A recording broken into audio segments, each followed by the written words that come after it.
a esta sala de opinión. ¿Qué Asambleísta, tal? buenos Muy buenos días. días.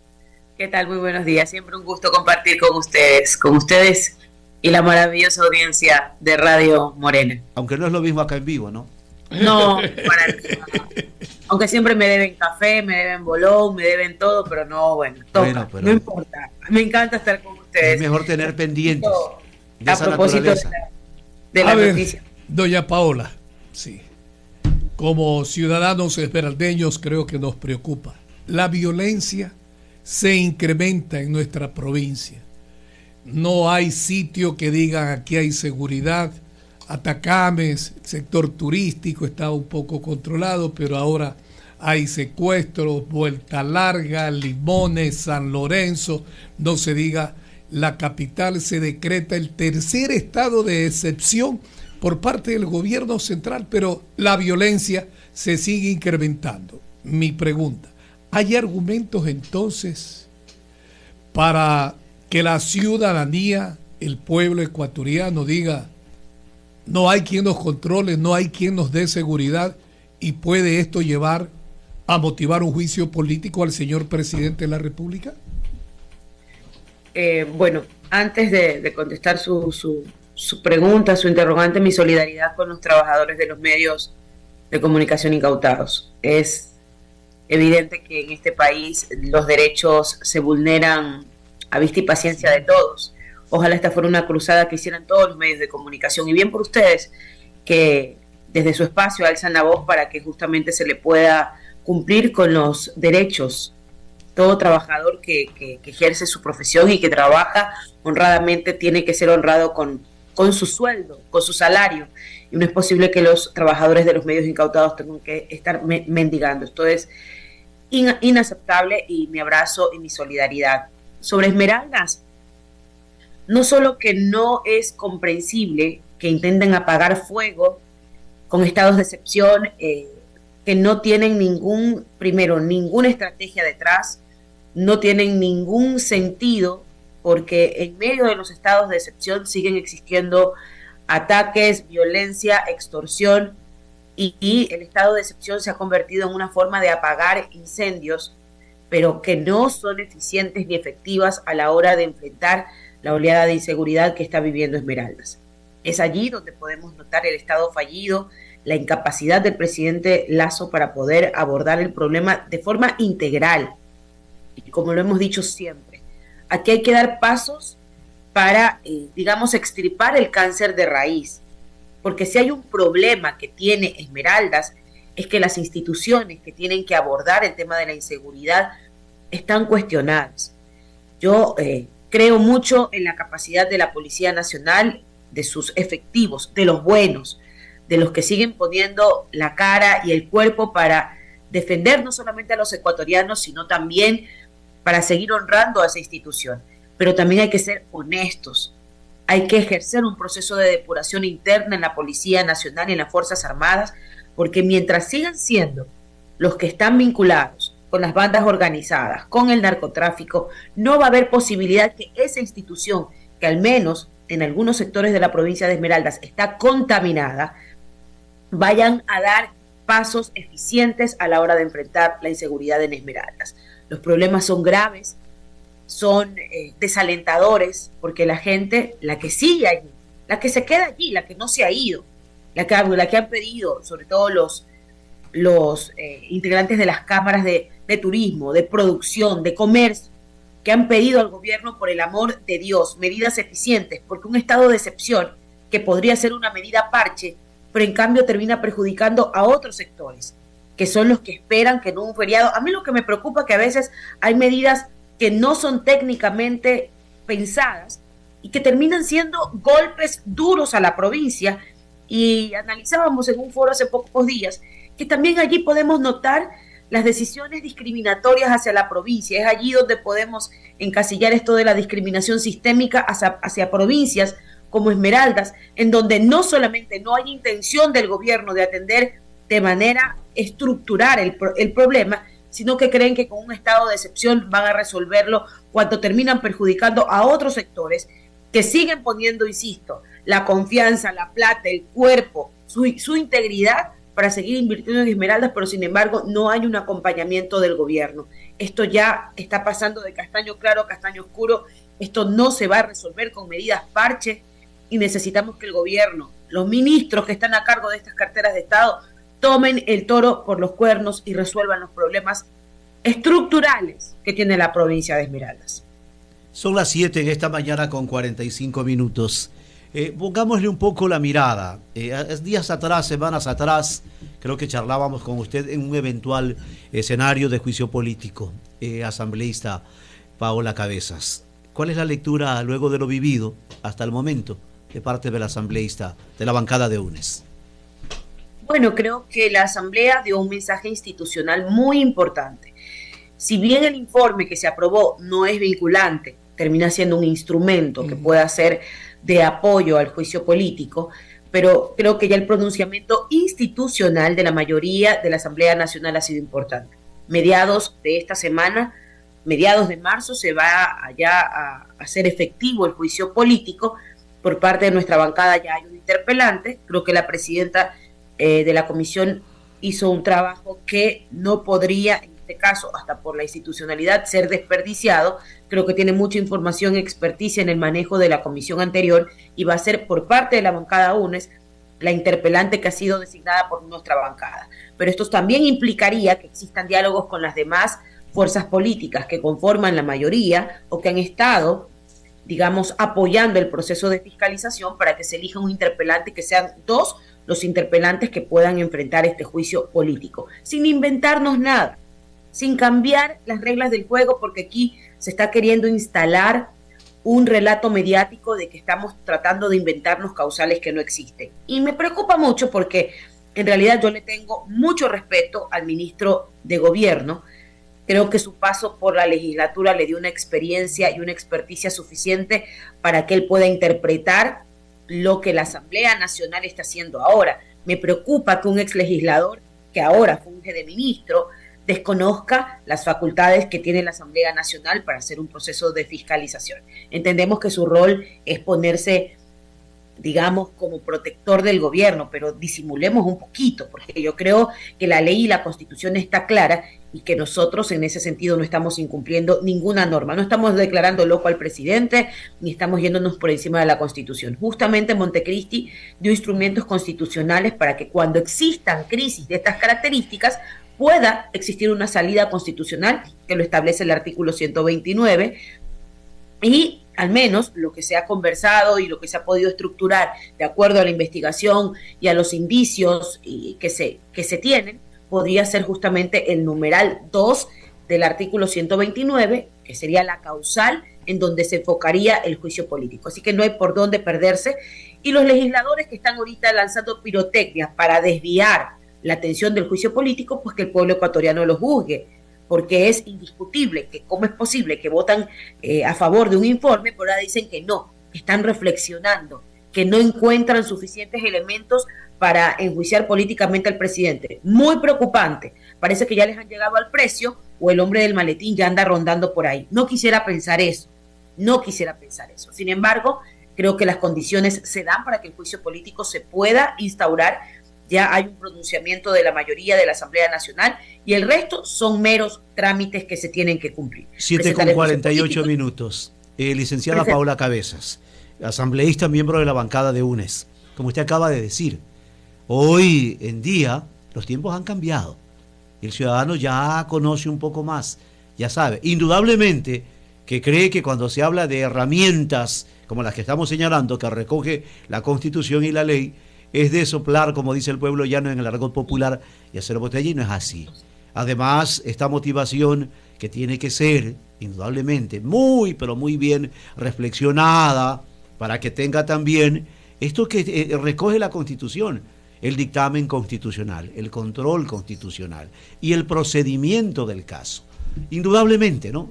Usted ha señalado, el señor hoy ministro de Gobierno tiene su misión, tiene su función, y fuera de ese marco de poco entendimiento o que no haya gobernabilidad, porque a veces la gente quiere que le digan y le cuenten lo que el oído espera escuchar, más no el abordaje real, porque fácil es decir, hey, sume los votos, Y si después, ¿qué implicaciones acarrearía o va a acarrear el hecho de hacer algo mal, algo indebido?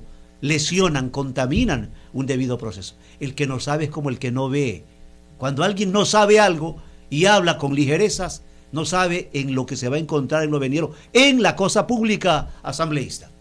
Así es, y mire, yo entiendo todas las preocupaciones que puedan tener los constitucionalistas, el mismo ministro de gobierno, que estén preocupados, y ya estamos acostumbrados a esta descalificación permanente de las acciones de la Asamblea Nacional. Ya pasó, ya se intentaron tirar el informe de Pandora Papers, acuérdese lo que pasó con el informe de Pandora Papers, exactamente lo mismo, que no servía, que era basura, ahora hacen exactamente los mismos argumentos sobre el informe, que es basura, que no sirve, que nos hemos inventado cosas que no. Miren, en este momento la Asamblea no puede perder su rumbo. Y hay dos cosas que quiero dejar en el debate público, porque parece que a estos supuestos demócratas no les interesa tampoco lo que el pueblo se pronuncie. Parece que el 5 de febrero aquí no pasó nada. Parece que el 5 de febrero el pueblo ecuatoriano no se pronunció. Parece que el pronunciamiento de la gente no les importa y que ahora a ultranza están buscando cualquier mecanismo para justificar que Lazo se tiene que quedar en el puesto. Bueno, eso lo vamos a ver en el juicio político, porque tampoco, en lo respetuosa que soy de la institucionalidad, no voy a adelantar criterios. Todo el mundo sabe lo que pienso sobre el señor Guillermo Lazo. Como esmeraldeña quisiera que se vaya a su casa, porque mi provincia es justamente el resultado de sus malas políticas, de su indolencia. Entonces, todo el mundo sabe cuál es mi opinión personal, pero siendo una demócrata y respetuosa de la Constitución y de los procedimientos legislativos, vamos a hacer todo lo que corresponda en materia jurídica para hacer un juicio político. Fundamental. Porque están mezclando papas con chochos, están tratando de confundir a la ciudadanía, como que nosotros estamos utilizando instrumentos penales cuando no somos jueces ni fiscales. Eso lo tenemos claro. Por eso esperamos que la fiscal general del Estado se ponga agenciosa, que se ponga a trabajar y que no vaya a pasar como a Lenín Moreno, que 5 años después recién ha encontrado los elementos para empezarle un juicio. Recién después de 5 años, no. Acá hay suficientes elementos y no esperaremos que la señora fiscal después de 5 años, cuando ya Guillermo Lazo seguramente esté en algún lugar donde le den resguardo, recién se le ocurra investigarlo. La fiscal tiene que hacer su trabajo, pero aquí no mezclemos las cosas. Nuestro trabajo, y hasta con argumentos constitucionales, porque hay dictámenes de la Corte Constitucional que especifican claramente cuál es el rol de la Asamblea Nacional en el tema de control político. Y quienes se adelantan a decir que la Corte Constitucional no debería dar paso al juicio político, pues bueno, error, porque la Corte Constitucional en su facultad tiene que revisar si el juicio político cumple temas de forma, si cumple los requisitos, pero el dictamen para que se dé paso al juicio político no debería existir en este caso ningún tipo de intromisión por parte de la Corte Constitucional en torno a la facultad que tiene la Asamblea Nacional de Control Político.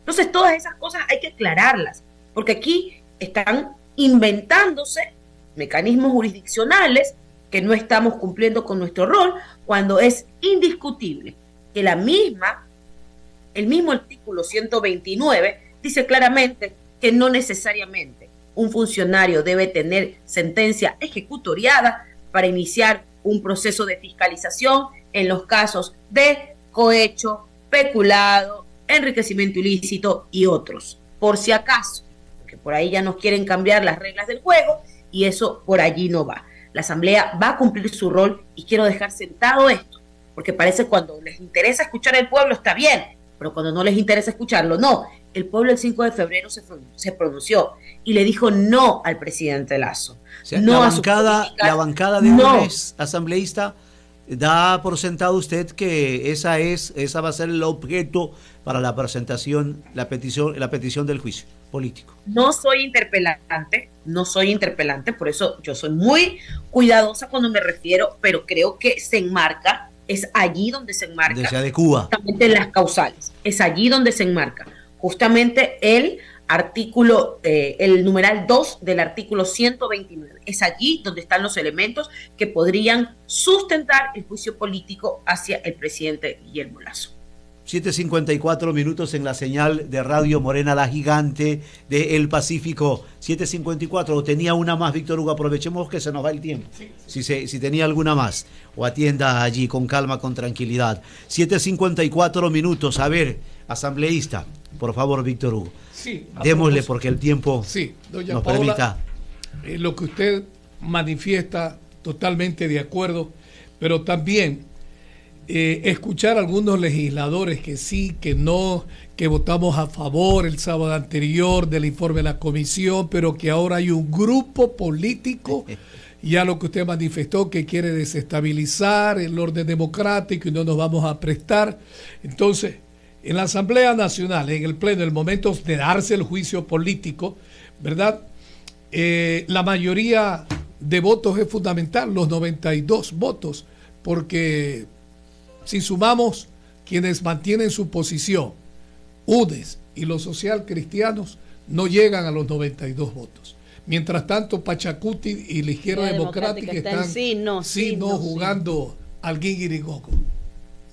Y a mí no me gusta hablar sobre los problemas internos. Aquí están las declaraciones de los legisladores, el señor Lucero, el señor Ricardo Vanegas. Comulgan la tesis del señor ministro de gobierno y entiendo tiene que defender al régimen, ¿no?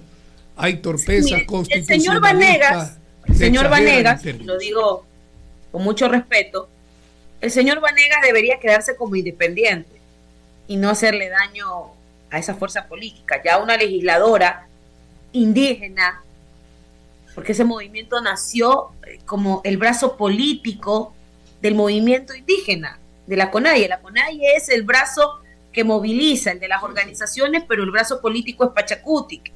Y sí, en su momento es un partido político que ha abierto las puertas para que participen mestizos, afros, de todos los sectores, pero es un partido que nace obviamente con la conciencia y las consignas del movimiento indígena y del pueblo indígena. Y cuando ya una legisladora indígena le dice que renuncie, que se vaya, que lo voten, él debería replantearse si en realidad quiere estar en Pachacuti. Porque el señor Ricardo Vanegas, hasta por su misma condición de guayaquileño, citadino, clase media alta, abogado, que contradice de largo con los conceptos y principios de Pachacuti, no debería hablar por esa bancada. Entonces yo sí creo ahí que deberíamos dividir o separar cuál es la opinión del señor Vanegas, que no es la de Pachacuti, que no es la de sus líderes, es la de él y sus negocios, y otros sectores que obviamente no están con él. Pasa lo mismo con la izquierda democrática. A mí la verdad me cuesta mucho hablar de los problemas internos de las organizaciones, porque eso es como meterse en problemas de marido y mujer, más o menos como decimos en el argot popular. Entonces, hay evidentemente posiciones distintas, tanto en Pachacuti como en izquierda democrática.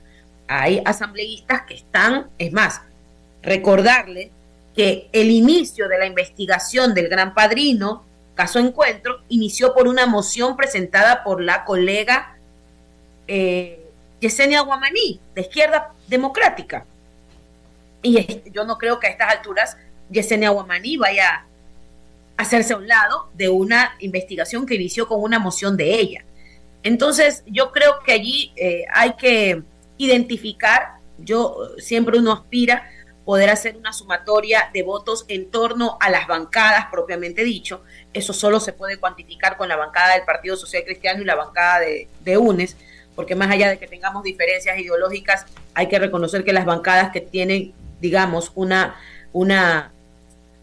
actuación uniforme dentro de la Asamblea Nacional son estas dos bancadas. Pero esto no desdice de que hayan otros colegas legisladores que se sumen al juicio político. Yo creo que habría que revisar persona por persona y yo, sin intentar adelantar criterios, porque obviamente los votos dependerán de la argumentación que se haga dentro del Pleno de la Asamblea Nacional, podría adelantar que los votos sí existen. Indudablemente, asambleísta, licenciada Paola Cabezas, para este tipo de accionar en esa observancia legislativa tenemos que llegar a la suma de votos. O sea, la preocupación de Víctor Hugo también es la mía, pero escuché hoy en la mañana diálogo en esta sala de opinión con el dirigente, el ingeniero Leonidas Isa, decir claramente, hay asambleístas que ya no están, como que ya no les queda el hecho de haberlos incluido y haberles prestado, ¿cómo se llama este atuendo? La huipala. La huipala. La huipala, como que ya no les queda o nunca les llegó, no. Vamos a esperar entonces, como siempre comprometidos en la búsqueda de hacer escuchar las voces de los ecuatorianos en esta sala de opinión que es Radio Morena. Asambleísta, buenos días. Buenos días, siempre es un gusto enorme poder compartir con ustedes. Un abrazo grande. ¿Está pendiente el bolón entonces? Bueno, ya iré por Guayaquil y ya saben, bolón y café. Bolón y café. 8 horas en el país. Han